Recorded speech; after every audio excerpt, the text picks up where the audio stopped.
talked about the role of the election of the Jews. We talked about the role of the Jews in bringing about the first coming. I even pointed out that they succeeded in bringing about the first coming. Right? They succeeded in their mission to the extent to which they brought about the first coming and spread the gospel to the four corners of the earth. But of course, there's another side to the mystery, which is what about their failure to recognize Jesus when he came. Now, we know at least two sides of this coin. One is, we know that the conversion of the Jews was very dear to Jesus' heart. We know that from his own words, right? When he sent out his disciples in Matthew 10, he sent them out charging them, quote, "Go nowhere among the Gentiles and enter no town of the Samaritans, but go rather to the lost sheep of the house of Israel." And just before the crucifixion, there's a spot, if you visit Jerusalem, there's a church built there. It's called Dominus Flevit, which is Latin for the Lord wept. And it's the spot on the Mount of Olives where Jesus sat looking over Jerusalem and wept, saying, "O Jerusalem, Jerusalem, how often would I have gathered your children together as a hen gathers her brood under her wings, but you would not." So we know that the conversion of the Jews was very dear to Jesus' heart. But there's another side to this mystery, which is we actually know also from Scripture that the failure of the Jews to accept Jesus wasn't only due to their stubbornness and hardness of heart and so forth, but there was a mystery of divine providence behind their failure to recognize Jesus. Now, we know this from both, the mother lode of theology about the failure of the Jews to recognize Christ, and in fact about their role between the first and second coming, is contained in St. Paul's letter to the Romans. So let me just read a couple of verses from that, but at the end of this talk, I'll go back to the letter, St. Paul's letter to the Romans, and use it to kind of tie everything I've said together. So reading from Romans chapter 11, beginning with verse 7, "Israel failed to obtain what it sought. The elect obtained it, but the rest were hardened, as it is written, God gave them a spirit of stupor, eyes that should not see and ears that should not hear, down to this very day. Let their eyes be darkened so that they cannot see. I want you to understand this mystery, brethren. A hardening has come upon part of Israel, until the full number of the Gentiles come in, and so all Israel will be saved." Okay, pretty amazing, huh? Let me repeat that. Israel failed to obtain what it sought. The elect obtained it, but the rest were hardened. God gave them a spirit of stupor, eyes that should not see and ears that should not hear, down to this very day. Let their eyes be darkened so that they cannot see. So we see that the failure of the Jews to recognize Christ wasn't only their own failure, but it was also part of divine providence, right? God gave them a spirit of stupor, eyes that should not see and ears that should not hear, down to this very day. And then St. Paul continues, "I want you to understand this mystery, brethren. A hardening has come upon part of Israel, until the full number of the Gentiles come in, and so all Israel will be saved." So what's this business about the full number of the Gentiles coming in? We know more about that, in fact, from the words of Jesus himself. In Luke chapter 21, shortly before the crucifixion, Jesus is prophesying over Jerusalem. And he says, quote, and this is now Luke 21, verses 24 to 27. "Jerusalem will fall by the edge of the sword, and the Jews will be led captive among all nations. And Jerusalem will be trodden down by the Gentiles, until the times of the Gentiles are fulfilled. And there will be signs in sun and moon and stars, and upon the earth distress of nations and perplexity at the roaring of the sea and the waves. Men fainting with fear and with foreboding of what is coming on the world, for the powers of the heavens will be shaken. And then they shall see the Son of Man coming in a cloud with power and great glory." Okay, so Jesus is laying out a timeline here. Let me go back through it. Jerusalem will fall by the edge of the sword, and the Jews will be led captive among all nations. Literally fulfilled in 70 AD, right? Jerusalem fell, they revolted against Rome, they fell by the edge of the sword. The Jews were led captive among all nations as slaves. And Jerusalem will be trodden down by the Gentiles. Fulfilled, right? From that point on until 1967, Jerusalem was, quote, trodden down by the Gentiles, that is, held in Gentile hands, until the old city of Jerusalem returned to Jewish hands for the first time in almost 2,000 years in 1967. And then Jesus continues until the times of the Gentiles are fulfilled. So he's making this kind of equation between the return of Jerusalem to the Jews and the times of the Gentiles being fulfilled. And then he immediately goes into a description of the second coming, right? Signs in sun and moon and stars, upon the earth distress of nations, at the roaring of the sea and the waves, men fainting with fear and with foreboding, for the powers of the heavens will be shaken. And then they will see the Son of Man coming in a cloud with power and great glory. Okay, so we have a timeline there. The fall of Jerusalem, the dispersal of the Jews, the Jerusalem being held in Gentile hands, the return of Jerusalem to Jewish hands, the times of the Gentiles being fulfilled, and the second coming. Now there's another element on this timeline that we also know from frankly, Jesus' prophecy in the New Testament, and which we also know as Catholics from the Catechism of the Catholic Church. So let me, the paragraph 674 of the New Catechism of the Catholic Church says, quote, "The glorious Messiah's coming is suspended at every moment of history until his recognition by all Israel."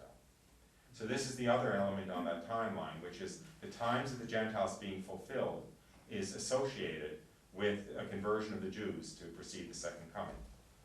And this teaching has been held since the Church Fathers.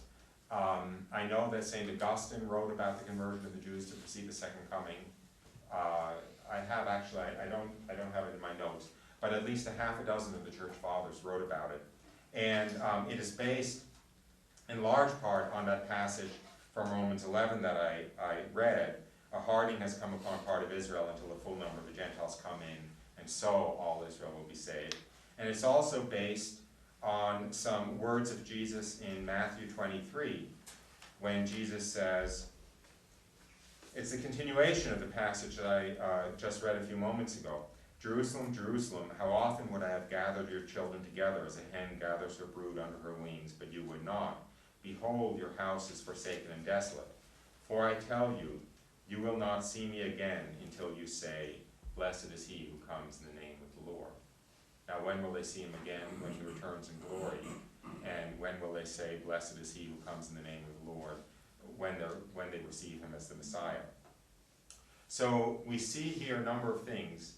We see that the Jews have to be around until the second coming, that and that there has to be a conversion of the Jews to precede the second coming. So we can see from this, at least indirectly, that the Jews still have a mysterious role to play in salvation history between the first and the second coming, at least implicitly, because they have to be around and they have to convert. Now, there's another suggestion, another place where we might suspect that the Jews have a role to play between the first and second coming. Actually, there are a number of places that come from history itself, and I mentioned this, I think, day before yesterday. But there is a mystery to the fact that the Jews still exist, right? You read the pages of the Old Testament, it's full of the story of the Hittites and the Jebusites and the Amorites and the Edomites and so forth. All of these tribes, more numerous and more powerful than the Jews, but they don't appear in the pages of the newspapers anymore. And another mystery about the Jews that suggests their continuing role to play in salvation between the first and second coming is frankly the animosity that has been aimed at them throughout the last 2,000 years. I'll argue that most people have been hated at some point in time by some other people among whom they've lived somewhere in the world, but there are not a lot of examples of people who have been hated at every point in time, everywhere in the world, among everyone with whom they've lived. And I will argue that the animosity directed towards the Jews is in itself a side effect of their continuing role in salvation history. And in fact, that the root of anti-Semitism, the root of that hostility aimed at the Jews, is to a large extent diabolical. That it is actually a diabolical hatred aimed at the Jews for several reasons. One is, frankly, that they are the blood relatives of Christ. So, of course, since the devil hates Christ so much, his cousins are one way to kind of indirectly get at him. But another is in fact we know that the devil knows Scripture, right? He quoted it pretty effectively to Jesus during the temptations. The devil's in a position to know that there have to be Jews around at the time of the second coming for the second coming to happen. So maybe the attempt to exterminate the Jews is in fact a diabolical attempt to prevent the second coming from happening. Now, the most dramatic illustration of that is, of course, the one that shortly precedes our days, which is the Holocaust. And I will just point out a couple of things about the attempt to exterminate the Jews in the Holocaust to defend the notion, or rather to nail down the assertion that, in fact, the attempt to exterminate the Jews in the Holocaust was a direct expression of the diabolical will. There's another, by the way, indirect reason for talking about this, which is, of course, we're living in this incredibly anti-Christian and anti-Catholic culture, like I think has never been, in fact, for the last 2,000 years. And they will grasp at anything to malign and calumniate the Catholic Church. And of course, there's been this calumny running around that somehow the Holocaust was a misguided expression of Christianity. Somehow the Catholic Church was not entirely unsympathetic to it or something. There have been some horrible slanderous books written, and that somehow there was a sympathy between the Catholic Church and the forces that led to the Holocaust. It doesn't take much of a look at the forces that flowed together and climaxed in the Holocaust to see that rather than being at all related to Christianity, they flowed directly from the enemy of Christianity. Essentially, they flowed directly from the pits of hell. I'll just very briefly touch on them because it's unsavory. But there were three streams that flowed together into the Holocaust, into Nazism. Those three streams were occultism or Satanism, eugenics, and sexual depravity. And I'll just support that assertion with a couple of points. And I do want to kind of go gently here because it's by nature, of course, unsavory. There is about probably at least 80 to 100 pages in Salvationists from the Jews about this. It ends up being a fairly major theme. But let me support my statement. Occultism or Satanism, no less of an expert than the chief exorcist of Rome, Father Gabriele Amor, said, quote, "Without a doubt, Hitler was personally consecrated to Satan." Hitler's first springboard to public life was something called the Thule Society in Munich. The Thule Society, Thule is the Germanic version of the Atlantis myth. Now, first of all, let me back up and say one reason I'm talking about this is because these three streams that kind of climax in the Holocaust are re-emerging today like never before. And all of these three streams have, when I describe them in the 1930s, it's very easy to see their very loud echoes today. So the Thule Society, Thule is the Germanic version of the Atlantis myth. Thule was supposedly this continent in the Atlantic Ocean where the people had superpowers and mental telepathy and they could travel through the air and so forth. And that continent sank under the waves of the Atlantic, but before it sank, this super race fled to Europe, to the mainland, and to escape. And when they fled to Europe, they interbred with inferior races and polluted their blood, and in that interbreeding lost their superpowers. But if the purity of their blood could be restored through selective breeding, they would regain their superpowers. And that is the genesis of the Nazi Superman myth.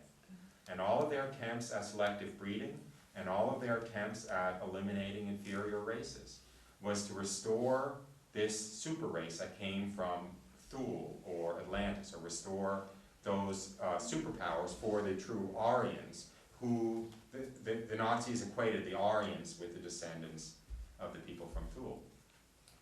So the Thule Society, this occult society, was Hitler's first public platform.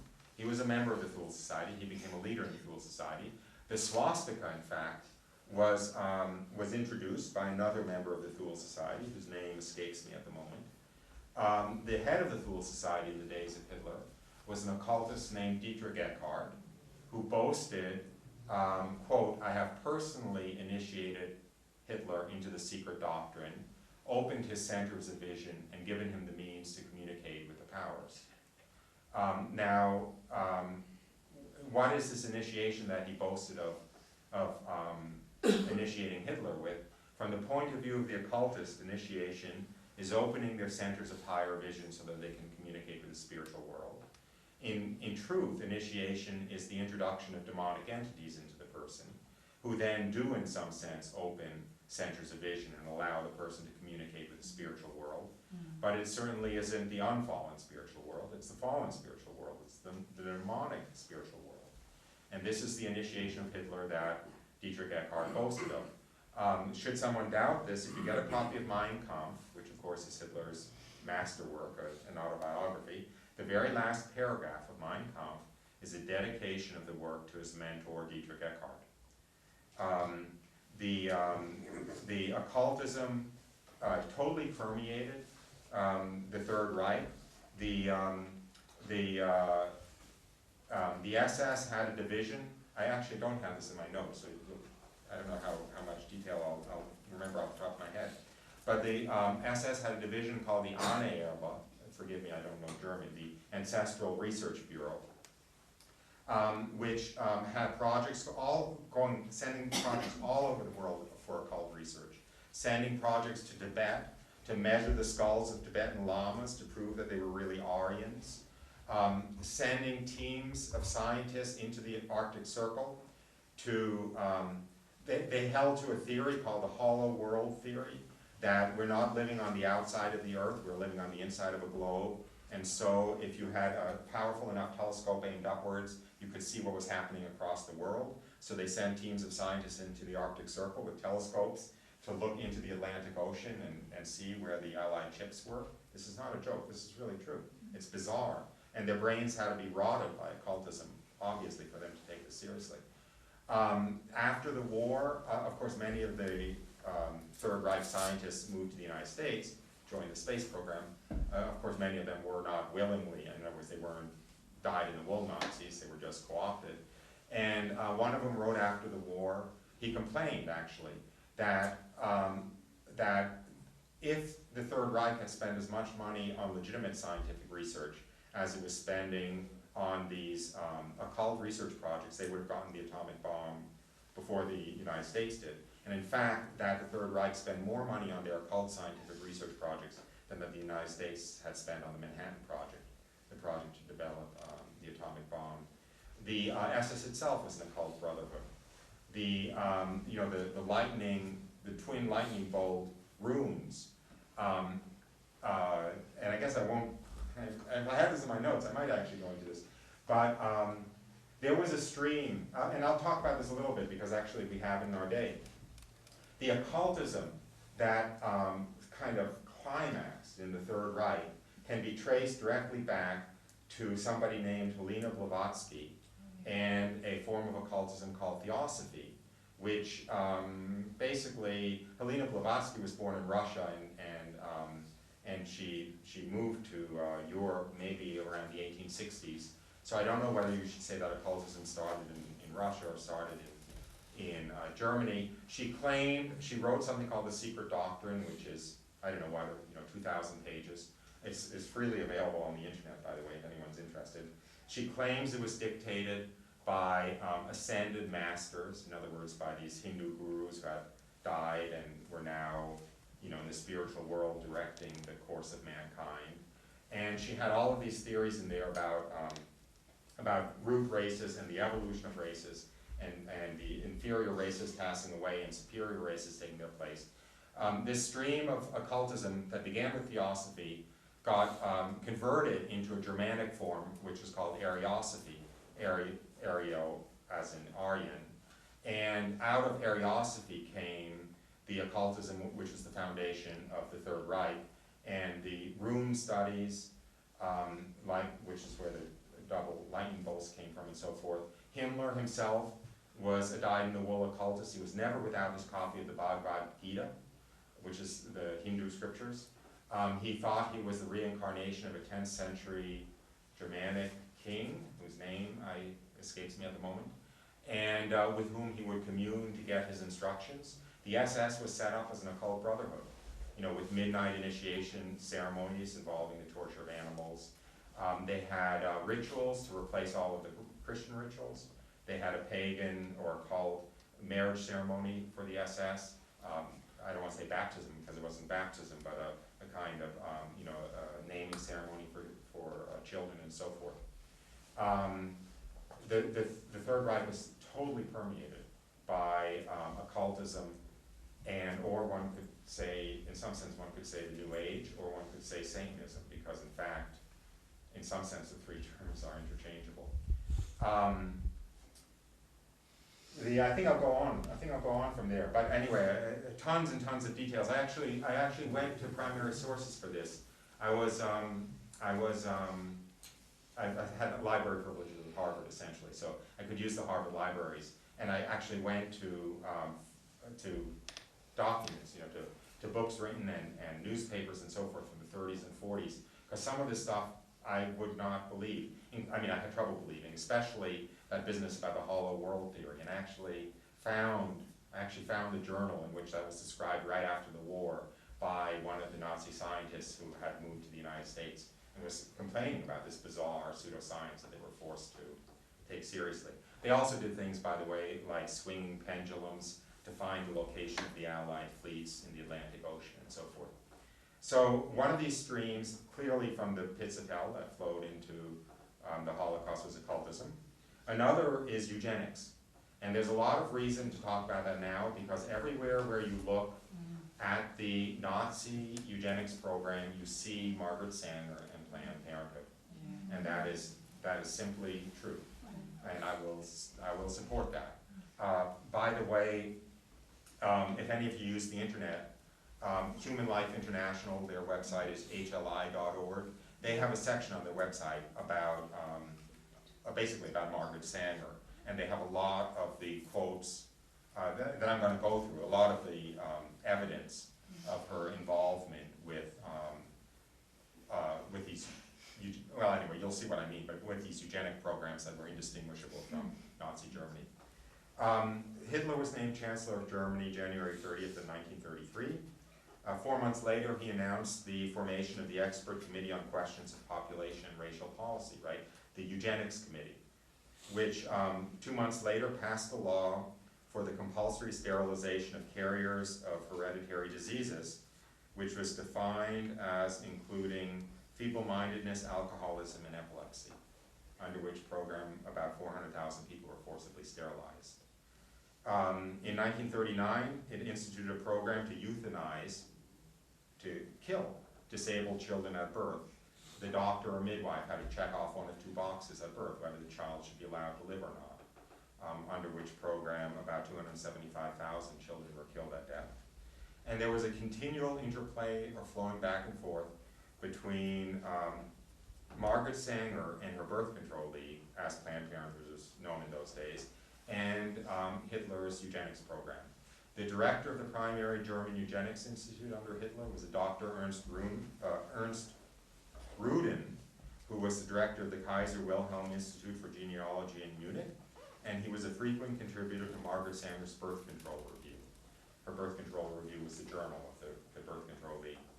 Another Margaret Sanger board member named Lothbrok Stoddard had in 1920 written a book called The Rising Tide of Color Against White World Supremacy, which is basically a racist, a white supremacist racist text about the need to suppress or exterminate the non-white races. This book became the foundational text in the German eugenics program, so much so that Goebbels complained to Hitler that it was inappropriate that a foreigner's text should be the basis of the German eugenics education. And this was the book written by a Margaret Sanger board member. And now I'm going to have to go to the book because I want to read some quotes from Margaret Sanger, which I don't have in my notes, because in fact, well, you'll see when I read the, on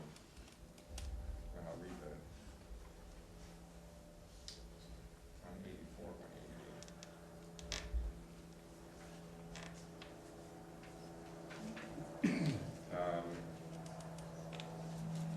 188. Okay, I'm reading from her quote, Plan for Peace, which Margaret Sanger wrote and published in the Birth Control Review, April 1932. This was her plan for world peace. 1, to apply a stern and rigid policy of sterilization and segregation to that grade of population whose progeny is tainted, or whose inheritance is such that objectionable traits may be transmitted to offspring. Okay, so that's the forced choice of forced sterilization or essentially concentration camps. That's what the segregation means. Next, to give certain genetically undesirable groups in our population their choice of segregation or sterilization.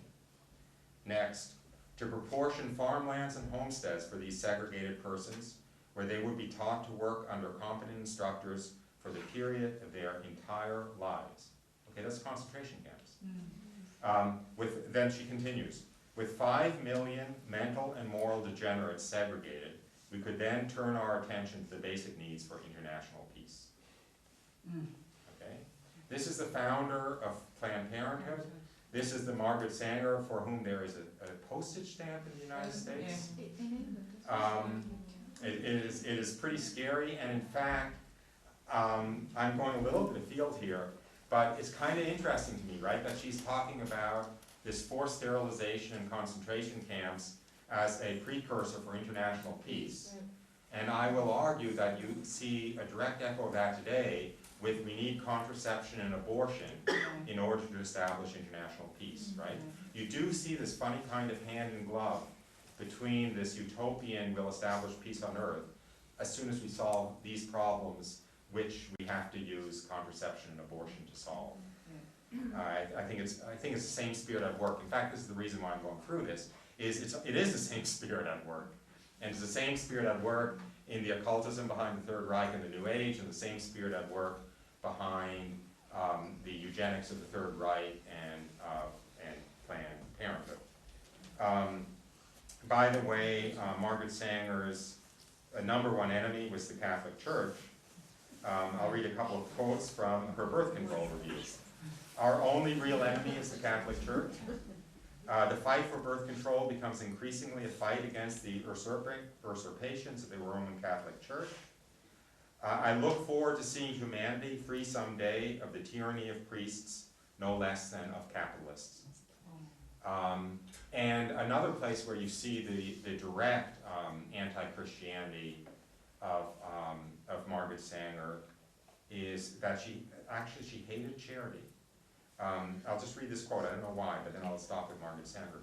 Organized charity itself is the sure sign that our civilization has bred, is breeding, and is perpetuating constantly increasing numbers of defectives, delinquents, and dependents.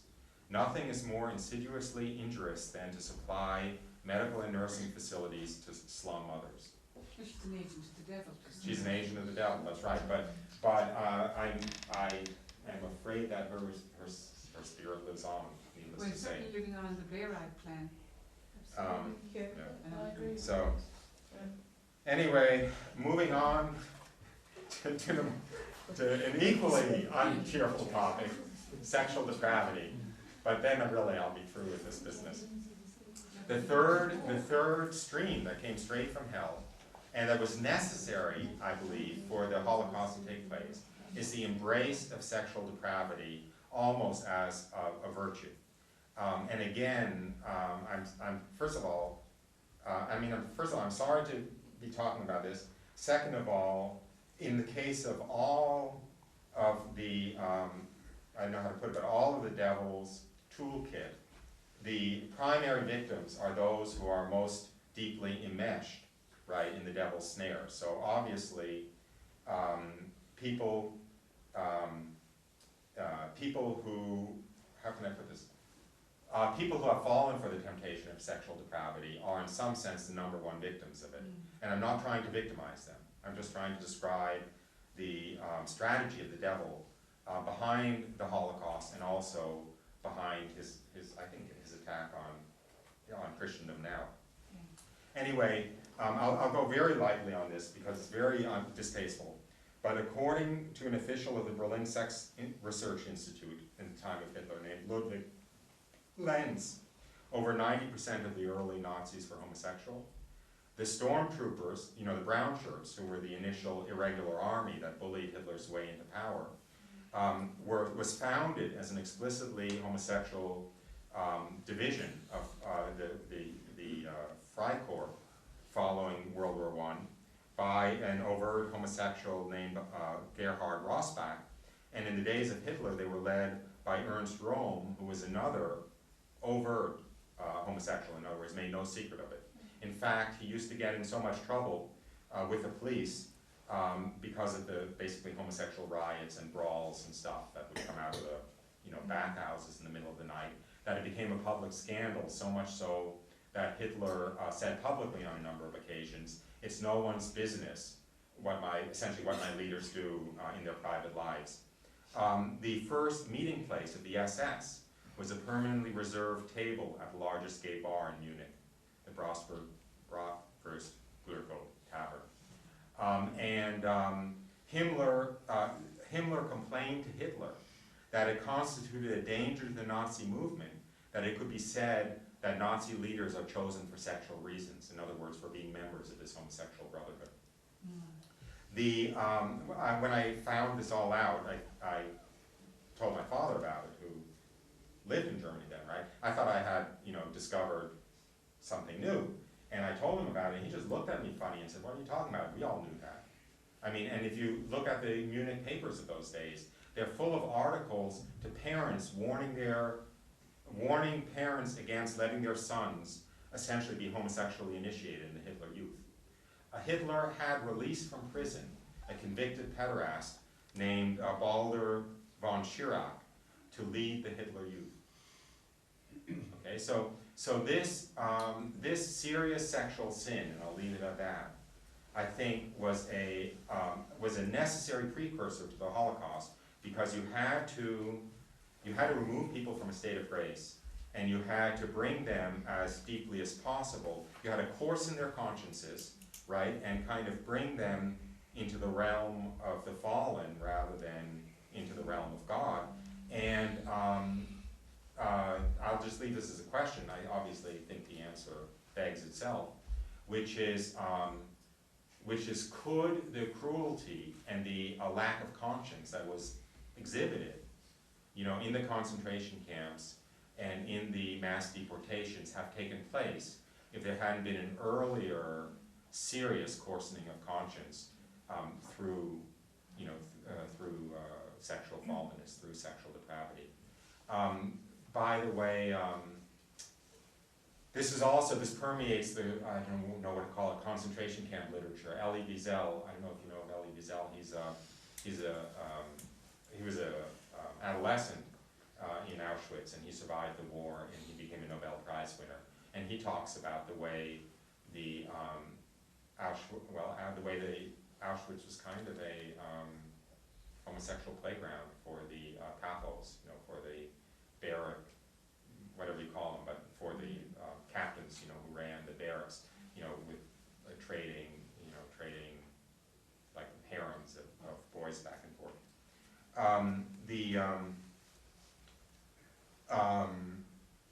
Anyway, I'll leave it at that, but I think it's very scary because of what's going on now, that it seems like the devil's strategy is rather, I don't know what to say, transparent or repetitive.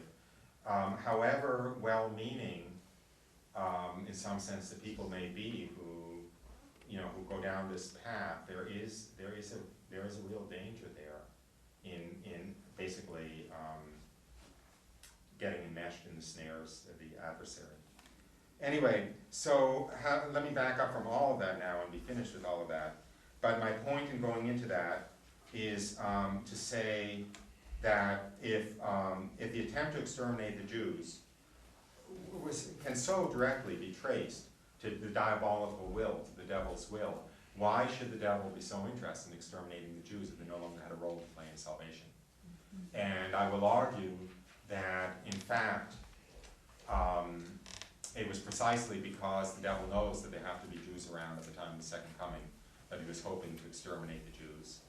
And I also, and this is pure conjecture on my part, but I can't help wondering whether this last final push to exterminate the Jews to prevent the second coming might not be associated with the imminence of the second coming.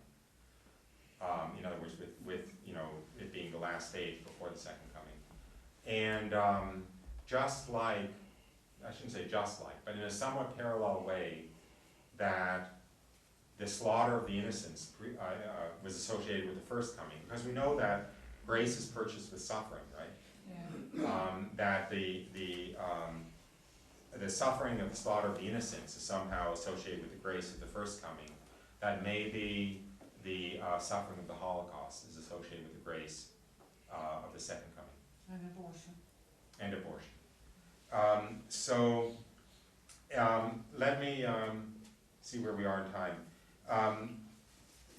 I'll just put in a teaser. I don't know if I'll have time to talk about this maybe tomorrow morning, I'm not sure when. But there's another element in this equation that I want to talk about, at least briefly, which is Islam and the rise of Islam.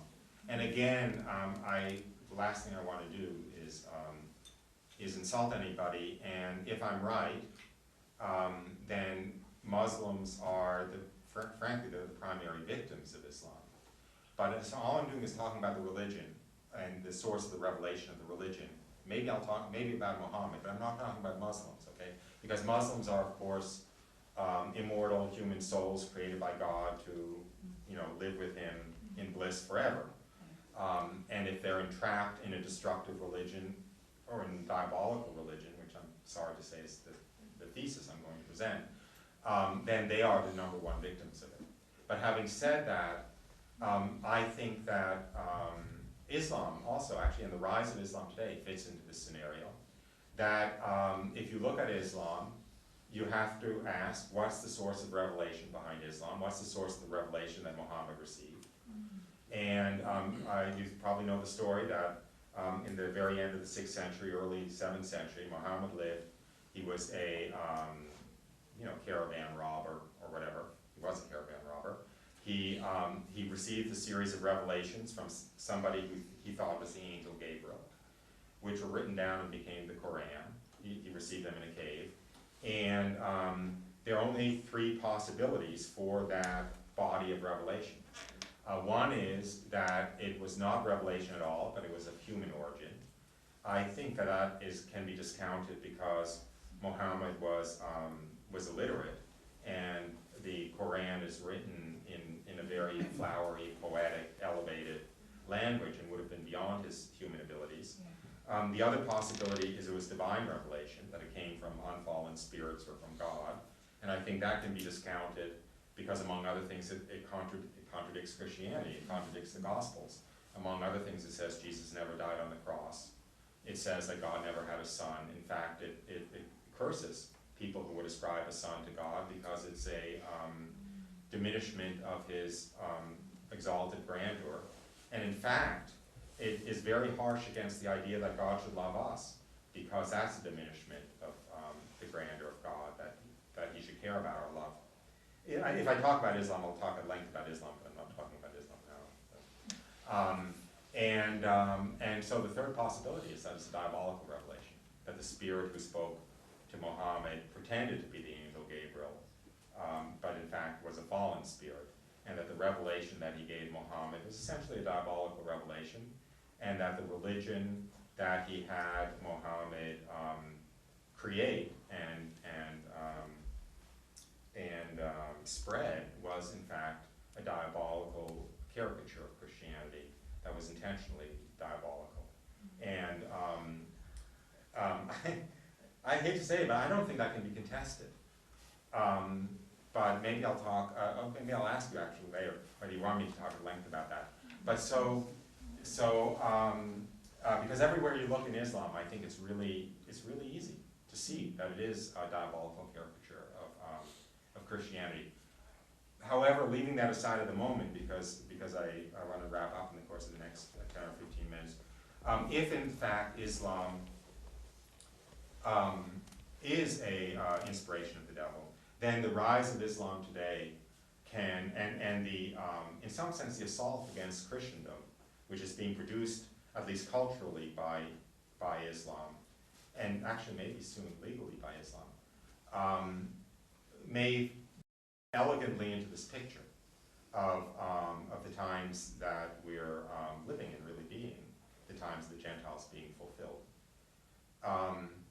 And in fact, I'll just kind of end with here, which is, I think it's very logical if you read the book of Revelation, if you read about Armageddon, and you take it seriously, it seems easy to see Armageddon as the rise of Islam against Christendom. In other words, the final fight against the final battle between the forces of the Antichrist against the forces of Christ, and those forces of the Antichrist being, to a large extent, allied with the forces of Islam. I'm not saying that's true. I'm just saying, you know, if you read it, it seems to me that's a picture that one can logically associate with it. These times, right, that, as far as I can see, that with the Freemasonry is, you see what they're pushing in the Catholic schools. They want Islam taught there. Yeah. You understand me? Yeah, I know, it's absolutely bizarre. In the United States, where supposedly everyone yells about separation of church and state, you can't even have, Christmas carols or Christmas trees on the windows in schools on Christmas. But they are in California, in the schools, having children recite the line that makes them Muslim. Yes. As part of their, intercultural education. They're actually standing up and saying, Muhammad is blah, blah, blah, and Allah is blah, blah, blah. And once you say it in Islam, you are officially a Muslim, and if you ever stop being a Muslim, you're under penalty of death or apostatizing. So there is something going on. It is very bizarre. But so let me go back to the times of the Gentiles being fulfilled so that I can stay on the theology today, wrap up with the theology. But at the end I'll ask about what, maybe that's what I'll do this afternoon or whatever later. I don't know whether, I'll ask you whether you want me to talk about one thing or another thing. But let me go back to Romans 11, which really paints the picture of the whole role, the interplay between Jew and Gentile in the period between the first coming and the second coming. So let me go back to the beginning of Romans 11 and just go through it verse by verse. And I think you'll see the picture that emerges very clearly. St. Paul starts, I ask then, has God rejected his people? By no means. I myself am an Israelite of descendant of Abraham, a member of the tribe of Benjamin. God has not rejected his people whom he foreknew. Okay, so the election of the Jews somehow continues. God has not rejected his people, the Jews, even though in some sense they rejected him. And by the way, if you look at the Old Testament, you have evidence of that, because the whole Old Testament is the story of the Jews rejecting God, right? Over and over and over again. They worship Baal, they sacrifice to Baal, they're totally unfaithful to God, and God punishes them, but he never rejects them. He never says, okay, you're out, that's the end of the covenant. So it's quite logical that in this latest, greatest rejection of God, so to speak, of the Jews, their rejection of Jesus, it still did not inspire God to abrogate the covenant on his end. Paul continues, what then? Israel failed to obtain what it sought. The elect obtained it, but the rest were hardened. As it is written, God gave them a spirit of stupor, eyes that should not see and ears that should not hear, down to this very day. And David says, let their eyes be darkened so that they cannot see. I talked about that before. The failure of the Jews to recognize Christ wasn't entirely their fault, but let their eyes be darkened so that they cannot see. God gave them a spirit of stupor, eyes that should not see and ears that should not hear, down to this very day. Interestingly, Paul goes on to talk about why. Paul continues, so I ask, have they stumbled so as to fall? By no means. Through their trespass, salvation has come to the Gentiles. Okay? So let me go back through that. Have they stumbled so as to fall? In other words, was this failure of the Jews to recognize Jesus terminal? By no means. Through their trespass, salvation has come to the Gentiles. So the suggestion is that it was the failure of the Jews to recognize Christ. It was their trespass that enabled Christianity to flow to the Gentiles. And why this might be the case, I think is quite evident, especially if you read the book of Acts. The very first church council was called, it's the Council of Jerusalem.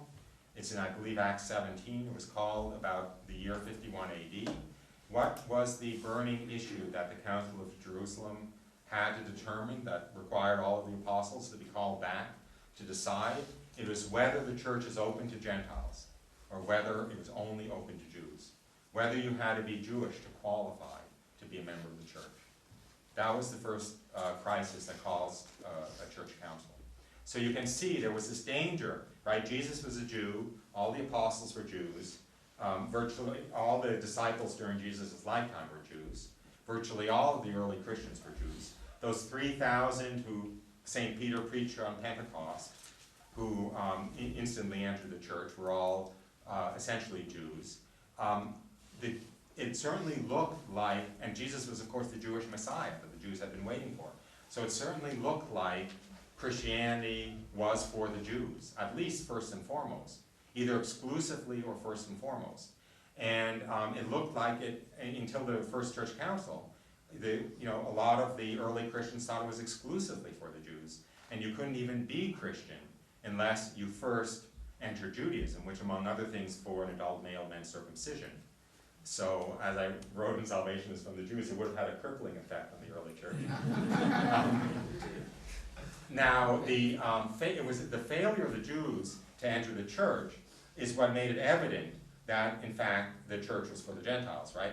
If you read the book of Acts, if you read the letters of Paul, every place he went to preach, he went first to the synagogue, he went first to the Jews, and it was when they rejected him, they stoned him, they gave him 39 lashes, they left him for dead. He would then go to the Gentiles in that town, right? And by and large get a much better reception, and many more converts. Then he would go to the next town. Did he learn his lesson? No, he would do the same thing over again. First to the Jews, when they rejected him, then to the Gentiles. So you can see this picture of how the danger was that it would have looked to the whole world, both Jew and Gentile, like that Christianity was either only for the Jews or first and foremost for the Jews. And it was precisely the Jews' rejection of Christianity that opened the floodgates for the Gentiles to come in. Now, lest you think this is me talking, let me go back to St. Paul and continue with the letter to the Romans. So I ask, have they stumbled so as to fall? By no means. Through their trespass, salvation has come to the Gentiles. Now, if their trespass means riches for the world, and if their failure means riches for the Gentiles, how much more will their full inclusion mean? If their rejection means the reconciliation of the world, what will their acceptance mean but life from the dead? Okay? So I think it's very explicit here that the scenario that I was describing. It's very explicit here. Their trespass meant riches for the world. Their failure meant riches for the Gentiles. Their rejection meant the reconciliation of the world. It was the Jews' rejection of Christ that meant the reconciliation of the world, the reconciliation of the Gentile world with God. If it hadn't been for the Jews' rejection of Christ, that reconciliation wouldn't have come about, or wouldn't have come about properly. But Paul then continues, if their rejection, well, he says, if their failure means riches for the Gentiles, how much more will their full inclusion mean? If their rejection meant the reconciliation of the world, what will their acceptance mean but life from the dead? Right? So St. Paul is saying if the Jews' failure to recognize Christ was such a blessing to the Gentiles, what will their acceptance of Christ be? How much greater a blessing? Now, let me talk a little bit about that. The next line when Paul says that is, if their rejection means the reconciliation of the world, what will their acceptance mean but life from the dead? Now, when St. Paul talks about life from the dead here, and when we combine it with what he says later in this chapter, which I'll get to, about the time of the Gentiles being fulfilled, I think, I put this life from the dead together with a church teaching that's known as the Great Apostasy. Anyone have heard of the Great Apostasy? It's actually a dogma, again, from the Catechism of the Council of Trent, said, quote, the sacred scriptures inform us that the general judgment will be preceded by these three principal signs: the preaching of the gospel throughout the world, a falling away from the faith, and the coming of Antichrist. I put this together with the Great Apostasy and the time of the Gentiles being fulfilled, and the picture that emerges in my mind, this is speculative, I'm not saying anyone has to see it this way, is that the church was first introduced, Christianity, Christ, was first introduced to the Jews. They rejected him to essentially make room for the Gentiles, the time of the Gentiles, until the full number of the Gentiles come in, into St. Paul says, and then there'll be this conversion of the Jews, and the Jews entering the church will be the last kind of surge of revitalization into the church, and then Jew and Gentile together in the church will complete the church, and things will be ready for the second coming. And I'll just go back to St. Paul's letter to the Romans to try to kind of make what I just said a little bit more credible. St. Paul continues with his image of the olive tree, which I think many of you may be familiar with. So let me read that. If the root is holy, so are the branches. But if some of the branches were broken off, and you, a wild olive shoot, were grafted in their place to share the richness of the olive tree, do not boast over the branches. If you do boast, remember, it is not you that support the root, but the root that supports you. You will say, branches were broken off so that I might be grafted in. That is true. But even the others, if they do not persist in their unbelief, will be grafted in, for God has the power to graft them in again. For if you have been cut from what is by nature a wild olive tree, and grafted, contrary to nature, into a cultivated olive tree, how much more will these natural branches be grafted back into their own olive tree? So that was pretty clear, right? I'll go through it, but it's really pretty clear. His picture is that salvation is this olive tree, and this cultivated olive tree, and the Jews were originally part of this cultivated olive tree, but they were broken off to make room for wild olive branches to be grafted into their place. That is the Gentiles who enter the church. But if you are one of those grafted in wild olive branches, don't boast over the cut off cultivated olive branches, in other words, the Jews who have rejected Christ, because if you do, remember that God has the power to graft them in again, and when he does, I'm not saying that St. Paul is, how much better will they be suited to that olive tree because they were originally part of it. So that's his picture of Jew and Gentile in between the first and second coming, essentially. Then he kind of wraps up saying, and let me actually open to it because I want to go on from here a little bit. He wraps up saying, lest you be wise in your own conceits, I want you to understand this mystery, brethren. A hardening has come upon part of Israel until the full number of the Gentiles come in, and so all Israel will be saved. As regards the gospel, there are enemies of God for your sake. Right? As regards the gospel, they're enemies of God for your sake, for the sake of the Gentiles. They have to be enemies of God to make room for the Gentiles. But as regards election, they are beloved for the sake of their forefathers. Okay, so they're still beloved as regards election. For the gifts and the call of God are irrevocable. Hold on to your seatbelts. Just as you were once disobedient to God, but have now received mercy because of their disobedience, so they have now been disobedient, in order that by the mercy shown to you, they may also receive mercy. For God has consigned all men to disobedience, that he may have mercy upon all. Okay, so that's like the final explanation of why God did things this way.